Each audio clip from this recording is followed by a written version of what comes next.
Corría la década de los 40 y el cine mexicano vivía su momento más glorioso. Las estrellas brillaban con intensidad, los estudios trabajaban sin descanso y el país se encontraba en la pantalla grande, un espejo de identidad nacional. Pero detrás de los reflectores, entre camerinos cerrados y oficinas donde el poder no se cuestionaba, también se tejían historias que nunca llegaron a los créditos finales. Esta es una de esas versiones que sobrevivieron en susurros, en memorias privadas y en páginas no oficiales.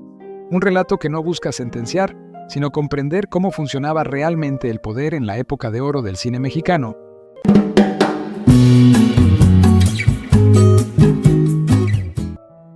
Lo que resulta más inquietante al revisar esta historia no es únicamente la supuesta relación de abuso que se susurra en la memoria oral del medio, sino el contexto estructural que la habría hecho posible. En la década de los 40, el sistema de estudios funcionaba como una maquinaria jerárquica donde el poder se concentraba en muy pocas manos. Los actores consolidados no solo eran intérpretes, eran instituciones vivas, figuras con influencia política, cercanía con el sindicato y vínculos con productores que dependían de su nombre para financiar proyectos. En ese entorno, un joven aspirante sin respaldo familiar dentro del medio carecía de protección real. Las decisiones no se cuestionaban, las invitaciones no se rechazaban y los rumores no se convertían en denuncias formales. Todo se resolvía en silencio, dentro de camerinos cerrados y oficinas donde la palabra de una estrella pesaba más que cualquier versión alternativa. Si los testimonios que circularon décadas después contienen alguna verdad, lo más revelador no sería el acto en sí, sino el mecanismo de control. La promesa de impulso profesional mezclada con la amenaza de veto era una herramienta poderosa en un sistema donde la visibilidad lo era todo. Para un joven actor como Ernesto, cuya presencia apenas comenzaba a notarse entre extras y papeles menores, la posibilidad de desaparecer profesionalmente era equivalente a regresar al anonimato absoluto.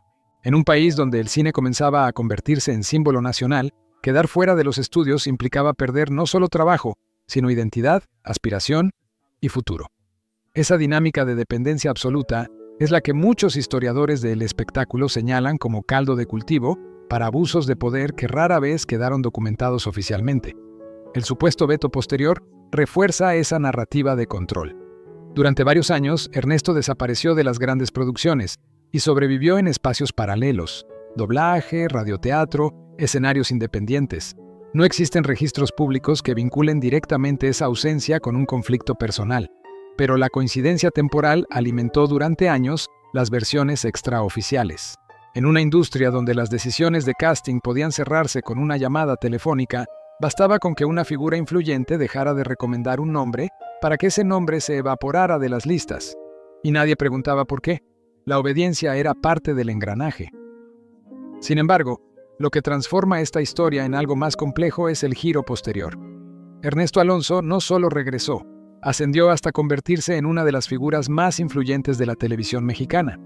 Ese ascenso ha sido interpretado por algunos analistas como resultado exclusivo de talento y visión empresarial, y por otros como la consecuencia de una determinación forjada en una etapa de vulnerabilidad profunda.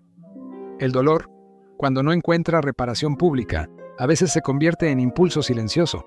Convertirse en productor significaba controlar narrativas, contratos, presupuestos y, sobre todo, jerarquías. Significaba no volver a depender de nadie.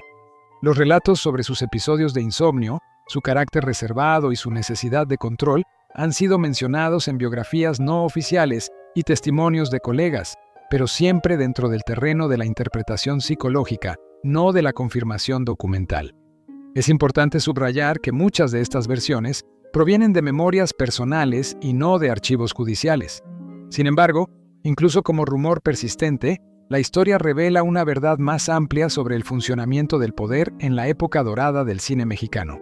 Detrás del brillo de las premiers, los trajes impecables y los discursos patrióticos, existía una red de silencios sostenidos por conveniencia colectiva. Antonio R. Frausto murió reconocido, condecorado y sin enfrentar señalamientos públicos formales. Ese hecho no prueba culpabilidad ni inocencia, pero sí evidencia cómo operaba el blindaje institucional en aquellos años. Las figuras consolidadas rara vez eran cuestionadas abiertamente, y menos aún cuando su prestigio estaba vinculado a la construcción simbólica del país postrevolucionario. El cine no era solo entretenimiento, era herramienta cultural. Cualquier escándalo podía interpretarse como ataque a la imagen nacional. Por ello, muchas historias incómodas quedaron relegadas al ámbito privado, transmitidas en voz baja entre generaciones de técnicos y actores. Hoy, al revisar estos relatos con distancia histórica, surge una reflexión inevitable. ¿Cuántas experiencias similares nunca fueron narradas? ¿Cuántos jóvenes aspirantes atravesaron dinámicas de poder desiguales sin recursos para denunciar? No se trata de emitir veredictos tardíos sin pruebas concluyentes, sino de reconocer que el contexto de la época favorecía la opacidad. El sistema protegía al que ya estaba arriba y exigía silencio al que recién comenzaba. Esa asimetría es el verdadero eje de esta historia, porque más allá de nombres específicos, lo que permanece es la tensión entre gloria pública y fragilidad privada. La época de oro del cine mexicano dejó obras inmortales, pero también dejó zonas grises que apenas empiezan a discutirse con mirada crítica.